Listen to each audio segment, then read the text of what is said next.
Vamos contigo, Mario, y termina nuestro reporte desde el Congreso. Fue el hombre del tiempo, Jimmy Chinchay, desde el Congreso. Muy bien, muchas gracias a Jimmy con información importante, como siempre. Íbamos a compartir con ustedes imágenes y también declaraciones del ministro de Trabajo.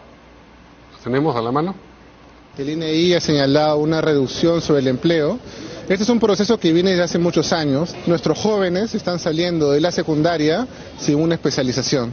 Luego, la educación que tienen, al momento de especializarse, se especializan en malas condiciones. Luego tenemos procesos como la pandemia y luego tenemos procesos como inmigración irregular. Todo eso lamentablemente ha afectado el empleo laboral juvenil.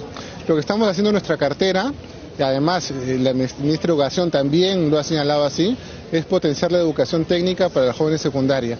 Pero adicionalmente estamos fortaleciendo nuestros programas de empleabilidad, informar el próximo lunes en el Consejo de Ministros, lunes no porque vamos a estar en Tacna de repente el día martes, un proyecto muy fuerte, muy potente que busca comprometer a todos los sectores en la lucha contra la informalidad laboral. Asimismo, esperamos que también para el próximo Consejo de Ministros podamos lanzar nuestra propuesta de tecnificación de la remuneración mínima vital. No se niega la posibilidad de un incremento, ya sé que me quieren hacer la pregunta, pero lo que estamos haciendo es el espacio para que ese incremento venga auspiciado de un debate técnico donde se establezca. Bien, era el ministro de Trabajo, el señor Fernando Varela, y hemos, espigado dos tópicos de sus declaraciones de hoy día. Uno tiene que ver con el trabajo juvenil y el trabajo se entiende adecuado, es decir, formal, y lo que está diciendo él es que esto ha caído. Y el otro son sus elucubraciones acerca de la tecnificación del criterio para elevar o no el salario mínimo, la remuneración mínima vital. Para hablar de estos asuntos hemos invitado al abogado laboralista Ricardo Herrera. ¿Cómo está usted, señor Herrera? Buenas noches. Gracias. Mario, buenas noches, muchas gracias por la invitación. Bien, vamos por partes. Primero, con esta referencia al trabajo juvenil. Cuando uno escucha este problema de que en efecto el trabajo formal juvenil, y me imagino que el trabajo en general está retrayéndose, recuerda la ley Pulpín y toda la agitación que eso motivó. ¿A usted le parecía inadecuada la ley Pulpín, la llamada ley Pulpín? No, al contrario, me parecía un buen esfuerzo del Congreso, técnico, innovador. Extrañamente técnico, digamos. Sí, ciertamente, sí. Para tratar de promover sin ningún tipo de complejo ni prejuicio el empleo juvenil, ¿no? Sí. En el mundo se habla del primer empleo, cuando un muchacho entra al mercado laboral, sí, a la mayoría de edad, 18 años normalmente, y entra con derechos laborales normalmente recortados, ¿no? Por ejemplo, en Europa el promedio de vacaciones de un joven que ingresa a laborar por primera vez es de 5 días al año, y recién cuando llega a los 5 años llega a los 15 días al año de vacaciones, ¿no? Entonces, acá se pretende que el joven sin experiencia, sin ningún tipo de, atracción o atractivo para las empresas, gane lo mismo que un trabajador claro, con experiencia, de edad madura, y evidentemente eso no se puede lograr, ¿no? Ahora, tenemos una ley reciente, la ley del joven empresario, que se dio en julio de este año. Sí. Es una ley que establece un incentivo para contratar jóvenes, ¿no? Dice la ley, el empleador que contrate jóvenes entre 18 y 29 años va a tener derecho a deducir 50% más de su impuesto a la renta sobre el sueldo del joven. Si al joven le paga 1.000 soles, entonces va a tener la posibilidad de deducir 1.500 de como gasto para su impuesto a la renta. Siempre y cuando contrate a un joven, a partir de enero del próximo año, el contrato sea por lo menos de un mes, le pague por lo menos 1.700 soles y ahí viene el detalle que es difícil de cumplir, contrate a un joven que probablemente ha estado en desempleo un año, por lo menos, ¿no? Entonces, la verdad, las empresas pueden de repente estar interesadas en contratar jóvenes con cierta práctica, experiencia, ¿no? Pero bueno, es un esfuerzo del Congreso que apunta a también un proyecto de ley del año 2016 que está dando vueltas en el Parlamento, por el cual se decía, se otorga la exoneración del aporte de salud, 9% del sueldo, a toda empresa que contrate jóvenes entre 16 y 30 años, ¿no? Son esfuerzos que apuntan a combatir el desempleo juvenil, que es ciertamente... Pero mientras tanto lo que ha ocurrido es lo que se anunció, es decir, si se incrementan las obligaciones, se fomenta la informalidad. sin duda, sin duda. Sin duda. Es lo que vemos que se ha materializado, efectivamente. Efectivamente, ¿no? Porque claro, en Perú más o menos por cada sol de remuneración hay 50 céntimos de sobrecosto laboral. Y eso nos coloca en el tercio superior en América Latina de costos laborales, de derechos laborales, pero a la vez en el tercio inferior de niveles salariales. Entonces hay una relación, lamentablemente... La legislación laboral en general en el Perú es considerada entre las más rígidas de Latinoamérica y del mundo.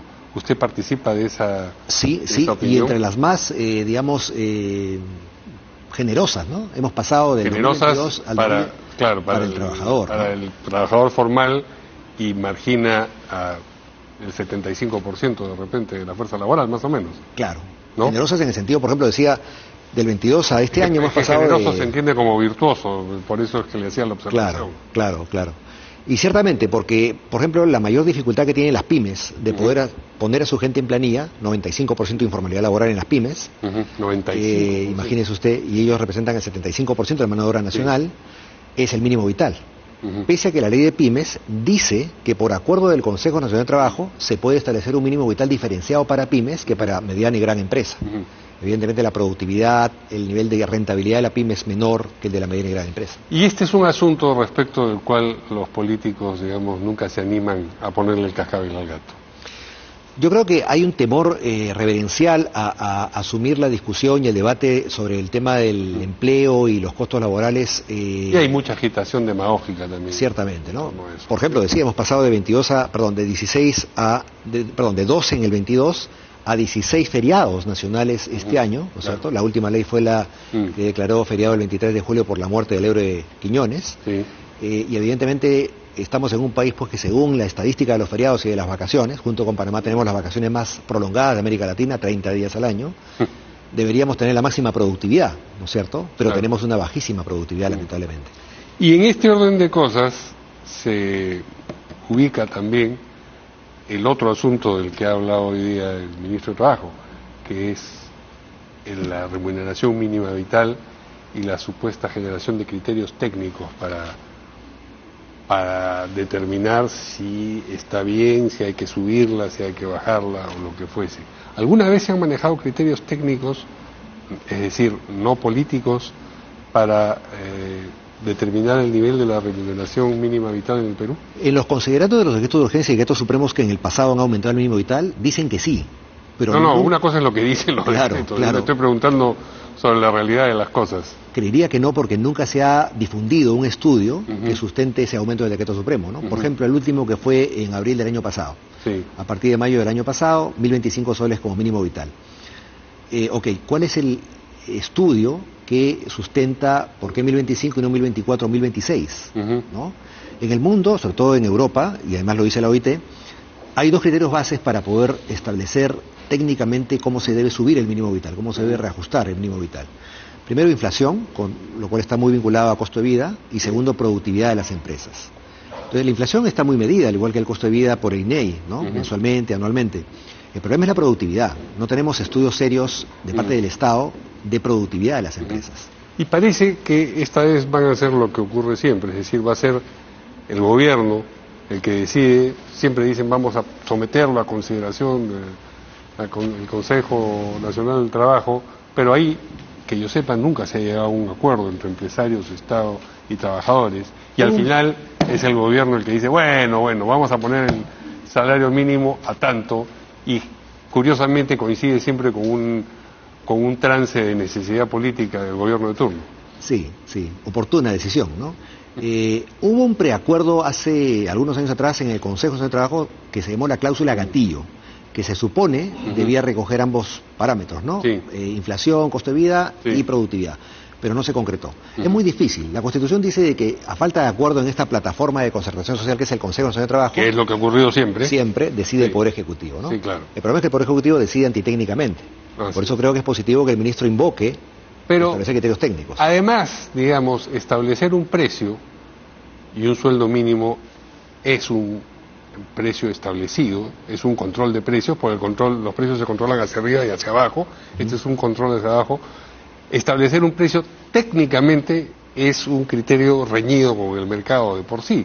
Supone que hay una serie de burócratas iluminados que dicen, este tiene que ser el precio, y la verdad es que la realidad muchas veces le da la espalda a esas conclusiones iluminadas, ¿o no? Sí, reñido con el mercado ciertamente, ¿no? Es un precio que podría ser distorsionante del mercado, pero es un mandato constitucional. Claro. Entonces, bueno, tenemos que cumplirlo, ¿no? El tema está cómo lo establecemos, y sobre todo en el sector de la mediana y gran empresa, solamente 200 a 250 mil trabajadores de 4.5 millones ganan el mínimo vital, ¿no? Sí. Pero el problema está en las pymes. Hay un estudio antiguo del BCR que dice que por cada sol de aumento del mínimo vital, 910 trabajadores de las pymes salen de planilla. Ajá. Siguen subordinados, pero entran a la informalidad. a la informalidad. Así es. Bien, pues vamos a ver qué ocurre en el futuro inmediato con la remuneración mínima vital. Muchas gracias al abogado laboralista Ricardo Herrera. Gracias. Y vamos con el gol del día y Andrea Vera.